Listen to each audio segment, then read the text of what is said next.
Bien, si existe la posibilidad de tratar de forma distinta, siempre que yo tenga una justificación objetiva y razonable, como les decía anteriormente.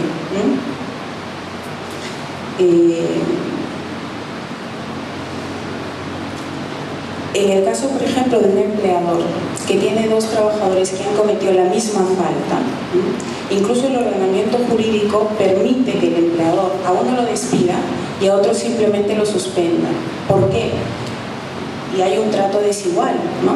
A un trabajador, aunque ha cometido la misma falta, lo despide, y al otro simplemente lo suspende de sus labores, suspende la relación laboral. ¿Cómo se explica esto?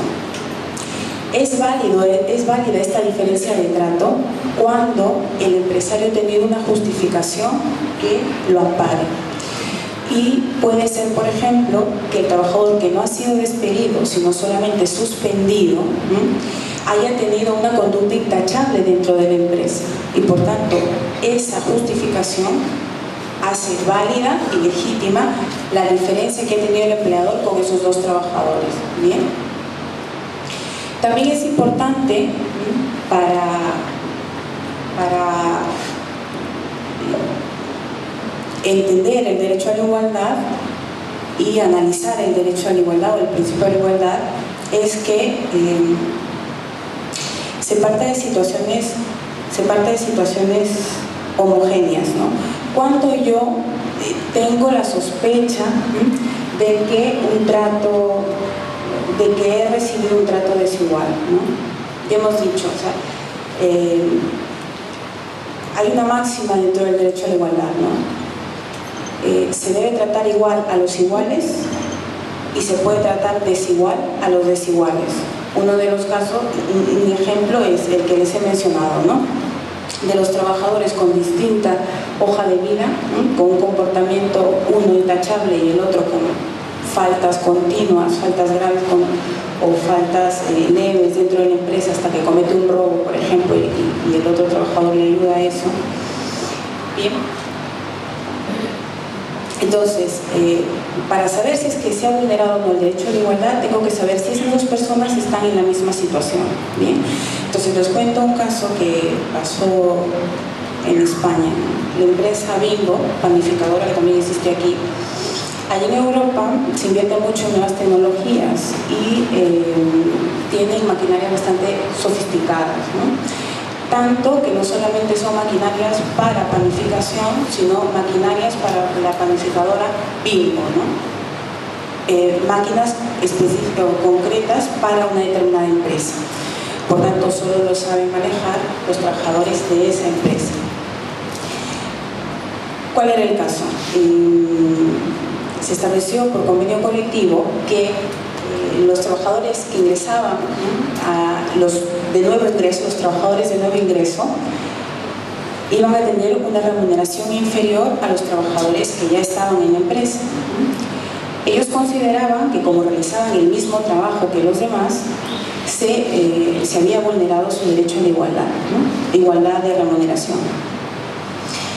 Entonces, cuando llegó este caso a la Corte Suprema Española, el Tribunal Supremo, se comprobó, porque la empresa así lo comprobó, que los trabajadores de nuevo ingreso en realidad necesitaban una capacitación especial y que el trabajo realmente no era el mismo que realizaban los trabajadores que ya estaban en la empresa, porque ellos ya habían sido formados, tenían una experiencia en el desarrollo de su trabajo y no era obviamente lo mismo, no era un trabajo de igual valor que realizaban los trabajadores de nuevo ingreso. Por tanto, había allí una situación ya de entrada desigual que permitía ese trato desigual en la remuneración. Bien.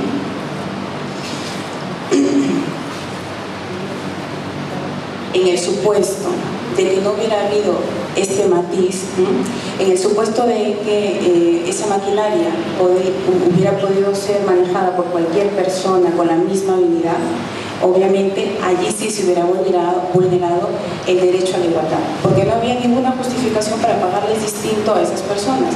Y los trabajadores de nuevo ingreso no siempre tienen que ser menos hábiles en su trabajo. Incluso puede llegar gente con mucho más experiencia en la empresa que los que ya están, ¿no?, trabajando. Entonces, tener en cuenta eso, ¿no?, que existen tratos desiguales permitidos.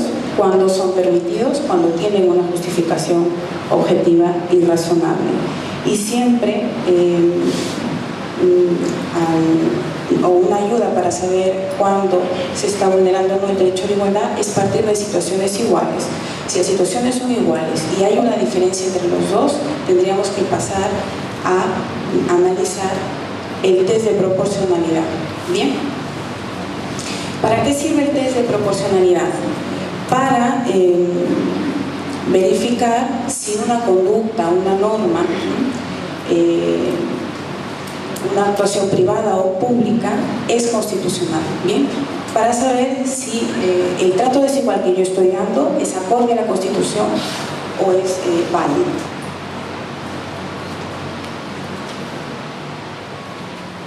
Bien.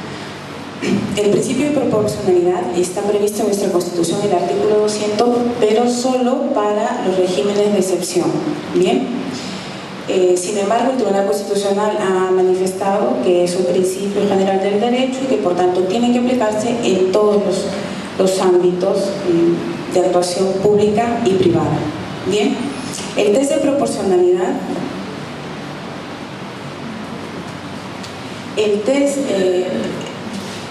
vamos a ver. El test de proporcionalidad tiene a su vez, o el principio de proporcionalidad tiene a su vez tres subprincipios, ¿no? Este principio de proporcionalidad se utiliza en general para saber si se ha vulnerado o no un derecho fundamental. En este caso nosotros estamos analizando el derecho fundamental a la igualdad. ¿Bien?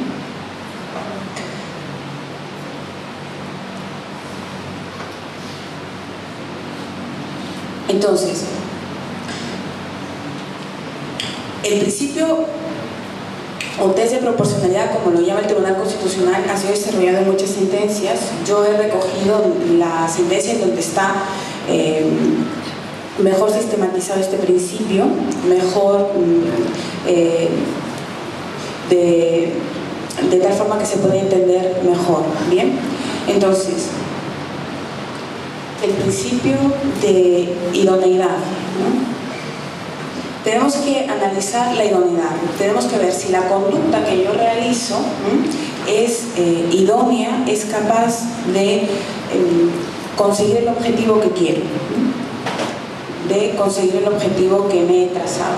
Entonces, siempre una conducta que va a afectar un derecho fundamental como el derecho a la igualdad, por ejemplo, la que estamos analizando nosotros, debe tener un fin, o esa actuación debe estar dirigida a un fin legítimo previsto en la Constitución. El Tribunal Constitucional, por ejemplo, en una sentencia relativamente reciente, ha tenido la oportunidad de analizar la ley del sector agrario, que la conocerán algunos de ustedes, en donde se establece, entre otras cosas, el régimen laboral para el sector agrario, con 15 días de vacaciones solamente, una remuneración mínima diaria que además incluye allí CTS y gratificaciones. Entonces, en un proceso de inconstitucionalidad promovido por el Colegio de Abogados de Ica, el Tribunal Constitucional analizó si esta ley que establecía esa desigualdad entre el régimen general laboral y el régimen agrario era acorde con la Constitución y no vulneraba el principio o el derecho a la igualdad, ¿no? Entonces, al analizar la idoneidad, decía, este régimen, ¿qué es lo que busca la norma? Y obviamente el Estado lo que dijo es, lo que queremos es que ese sector se formalice, porque hay mucha informalidad, ¿no? Y así generar empleo formal, ¿no? Pero crear empleo y que este empleo se manifieste en la realidad, ¿no? El Tribunal Constitucional consideró que era un fin lícito, ¿no?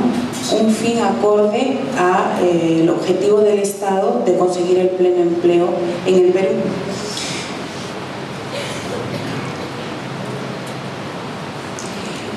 Luego hay que analizar la necesidad